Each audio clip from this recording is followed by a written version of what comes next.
What is up, everyone? We are back for another Duramax video, and today we just added a new truck to the fleet. It's a truck that I didn't think I'd ever own, but the price was good enough. I also got some work to do on the Cali, so let's get right into it.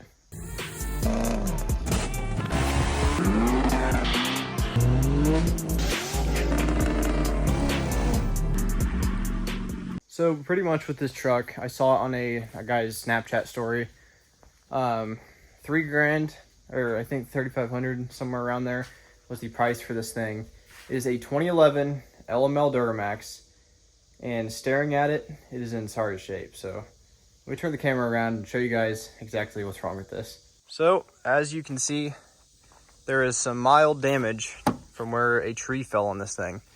Has 320,000 miles, stock crank, stock CP4, stock everything, tow tuned and deleted.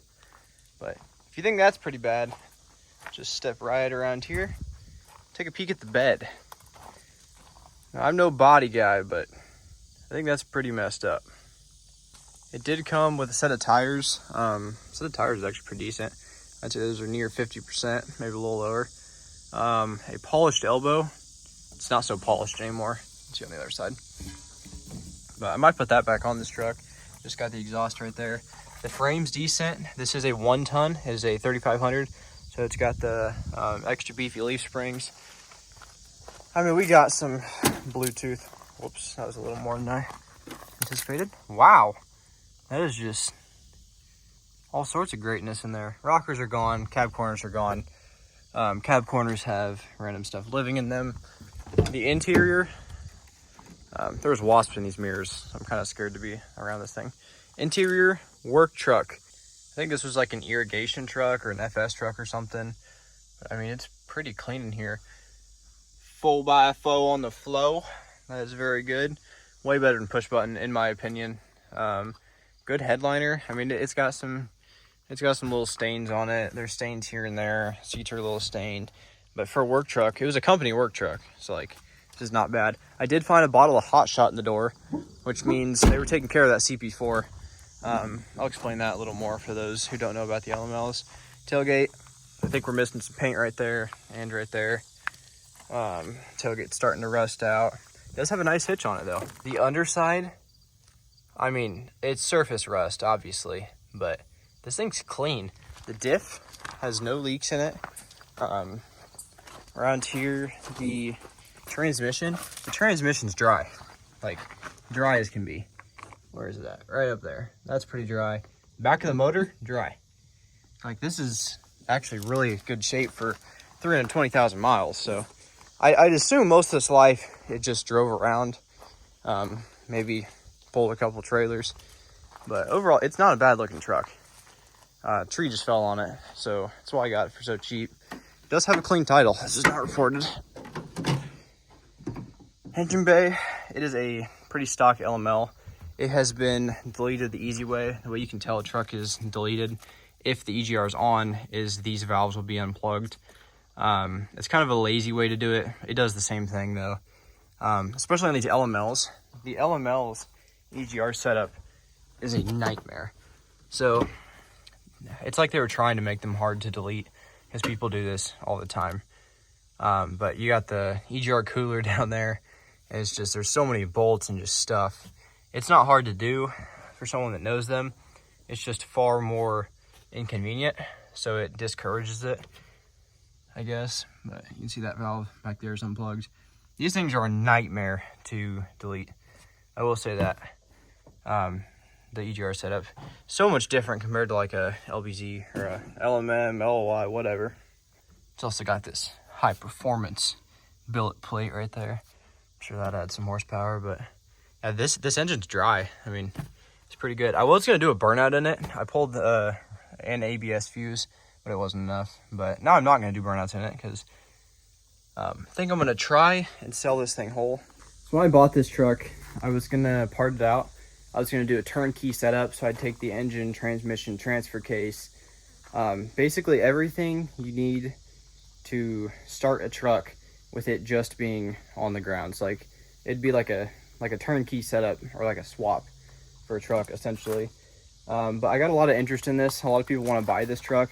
Even if I only make $1,000, I don't really care. Even if I only make $200, it's not that big of a deal. I mean, the tires on them, that's why I'm selling these tires with this. Tires on them have seen better days, but overall, I never thought I'd buy an LML. That one's worn a little uneven, but here we are. We have an LML. Let's start her up. This thing is stock, no lift pump, no nothing. Starts immediately.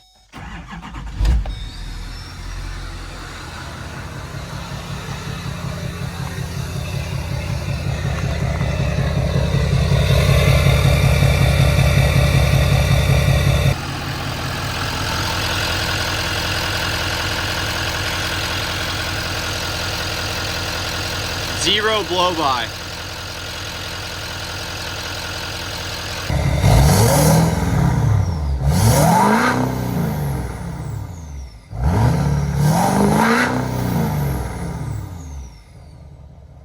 This is my first test drive in it, so see how she handles.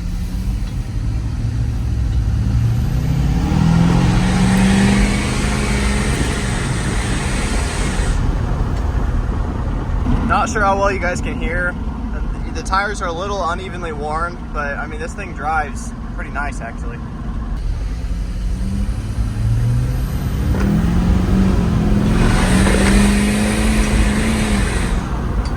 All right, not gonna lie, I owe LMO owners an apology. That is one of the greatest factory sounding turbos I think I've ever heard. It was a lot of fun. It's like a different type of scream almost, so that's pretty cool. This truck will be up for sale. I'm not gonna part it out. If it doesn't sell within like a week or two, I will part it out, but this thing's pretty sick. For $3 grand, I think it did pretty well. I know a lot of people hate on the LMLs for the crank snapping. It is far more common on the LMLs. You'll get guys that say it's not. It is. Make sure your harmonic balancer is good. Make sure the bolt is tight and you'll be fine. It'll either break or it won't. This one's at 320,000 miles, so I mean, they can go for much more than that. If your crank's gonna fail, it's gonna happen sooner than that. So CP4s is another one. It's a lot to explain here in a few minutes, but basically the diesel fuel we use in these trucks, it's extremely dry. You need to use lubricity additive, not cetane booster like a lot of guys do. So let me show you guys the additives I use. So we got a few additives here. Diesel Extreme is a cetane booster that actually takes away lubricity or dilutes the lubricity. You do not want to use this stuff alone. You want lubricity additive. There's Standardine here, or I use Hot Shot EDT. This puts lubricity into your fuel system. That is what kills CP3s, is the lack of lubricity. So get Hot Shot EDT, honestly. If you're gonna run Diesel Extreme for cetane, you will get more power and a little more fuel mileage out of that, but you need to put in a lubricity additive as well. You can do your own research on this. I did find a bottle of this stuff in the truck though, which tells me they were treating this. So again, Hot Shot EDT, that is what I use. My car has a CP4. I use it in the LB7, the LML uses it, LBZ uses it, LB7 uses it. All these trucks get Hot Shot EDT, and we have had very little fuel issues. Besides that truck over there, I did have to do injectors in it. Put some S&S SAC stock sized injectors in it, but I'm pretty sure those were the original injectors in that LB7, and it's at like 210,000 miles, so it's doing pretty good. This one is doing extraordinarily good, honestly. 320,000 miles out of a CP4, like, it's not gonna blow up now. Can't even make this up. I just closed that driver door again, and more wasps just came out. I literally just got stung earlier last week. And now there's wasps in the cab of the truck. Whoever buys this truck, I promise I'll try and have them removed, but staying away from there for a minute. Last time I did this, it came flying out of the mirror at me. God, I don't know where it went. I don't know. We're just gonna stay away from this for a while. All right, well, I wait for the wasps to clear out of that. We're gonna go back over and work on the LB7. This tip is making the boomers mad, and pretty much anyone over 40, really. That is going to stay for a while. I honestly, I don't even like it that much. It's just funny. See everyone get angry over an exhaust tip. The engine bay, we need to clamp some wires in here. Like put the fender liners in. Need to get some of this interior put back together, especially this up here. This rocker switch panel has been great. Got most of the rock lights done. That's another thing boomers hate, is the rock lights. I like it, honestly. It's nice to work on the truck in the dark if you've ever actually broken down and needed rock lights, but it's what we got the engine bay looking like so far. Got the HSP hood mirror. That is one of the sickest additions like ever. God, that's so cool. For I think it's under 500 bucks, or it might be right at 500 bucks shipped. You can get one of those. But we're going to be powder coating this battery cover. Got to get this pulled back out of here. The brake fluid reservoir cover, I need to get that hole right, but this thing is going to be pretty sick, honestly. Actually, I can slide this on real quick. Obviously the cap isn't on it yet, so it'll sit a little lower, but I mean, that's gonna look pretty sick.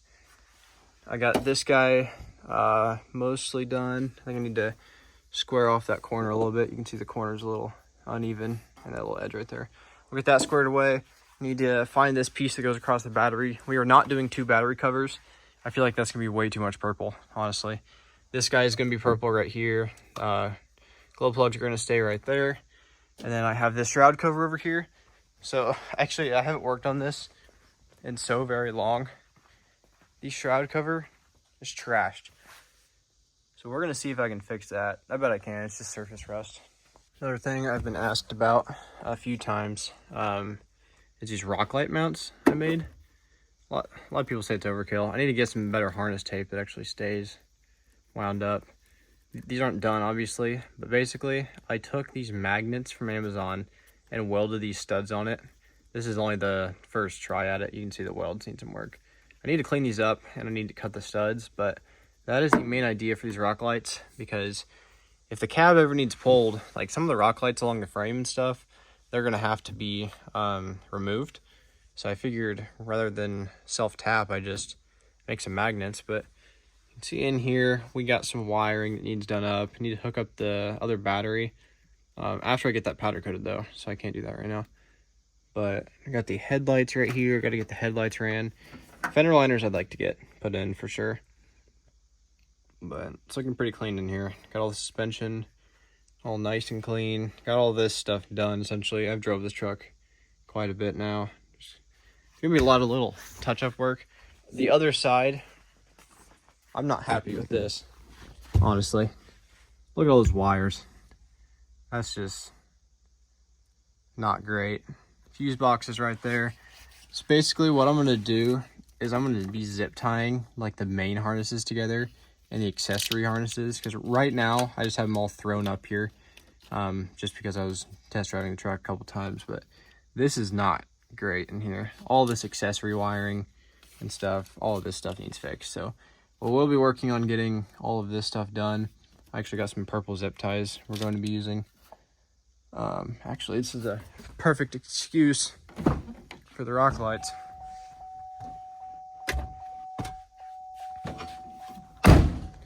Oh yeah, look at that. Work lights.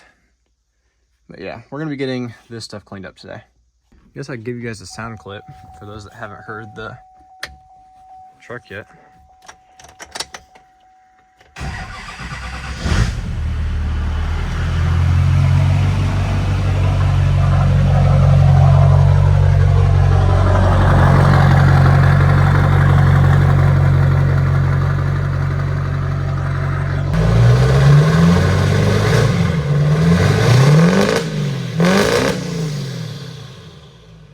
I would like to clarify, this truck does not smoke that bad when you actually drive it.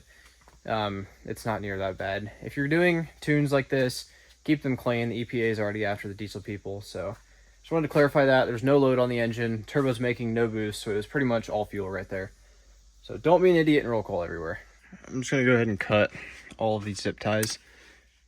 I wanted to drive this truck, so I did throw in this wheel liner, but I didn't want the wires to rub, so I just kind of like zip tied everything through all this stuff together. So it's gonna be undoing pretty much all of this and redoing it as best as I can. We'll have to see. It's kind of hard. The fuse box is right here. Accessory wiring goes in right here, so you just gotta kind of do it as best you can. Yeah, bud. I'm a pro wire guy. You should call me for all your wiring needs. Wouldn't I be a monster if I left all these zip ties? Ooh, Shopcat scared me. What you doing, Bubba? Oh, yeah. He's getting some pets. He loves those pets. All right, I'll be doing this for the next 5 minutes.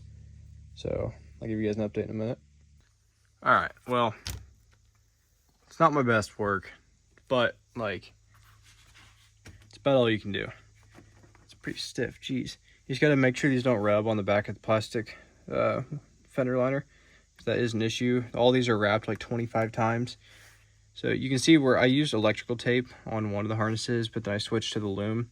This loom stuff's way better, so went back, I did all that in it. There's just like little sections that still in that, but let's go ahead and get these fender liners shoved in, make sure this clears okay, and then we'll see what else we got.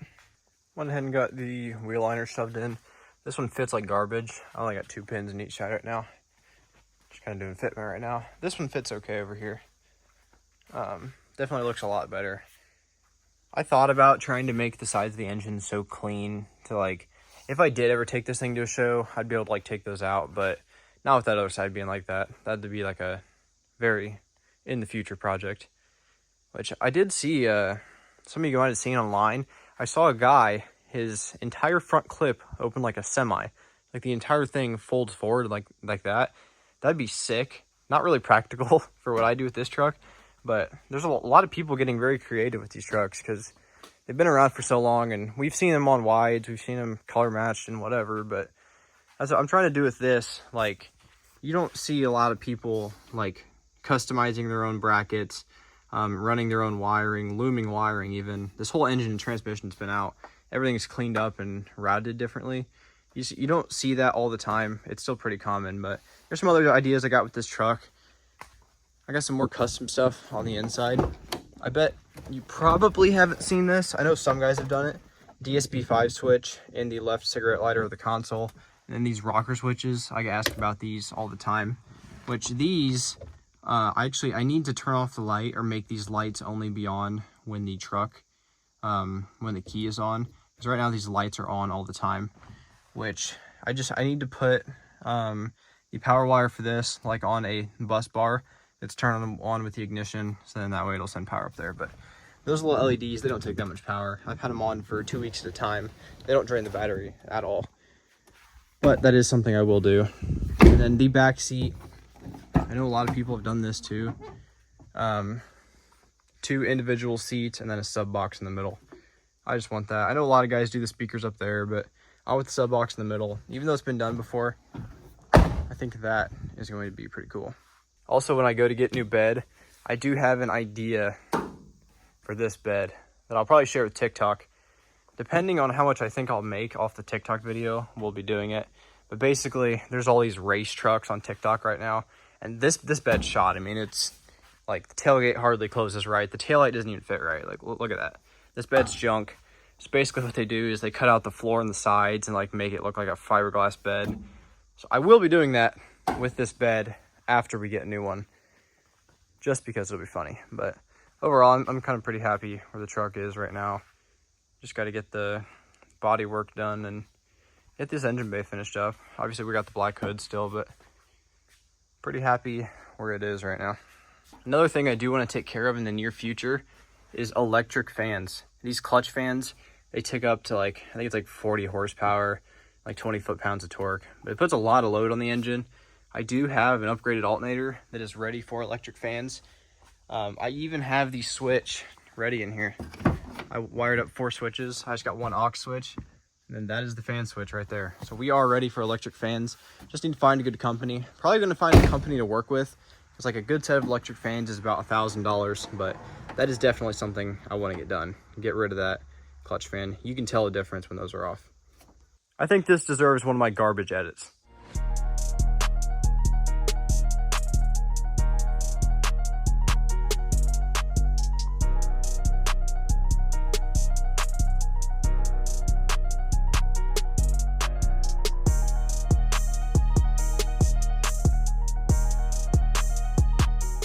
That is going to be it for today's video. Definitely need to start working on the Cali a little more. I'd like to get that not done, but pretty wrapped up. I got some other projects coming up. I think you guys are going to enjoy if I go get those. But let me know what you guys think about the LML. It's a very controversial thing. Like, subscribe, click every button you can. It really helps me. Thank you guys for watching. See you later.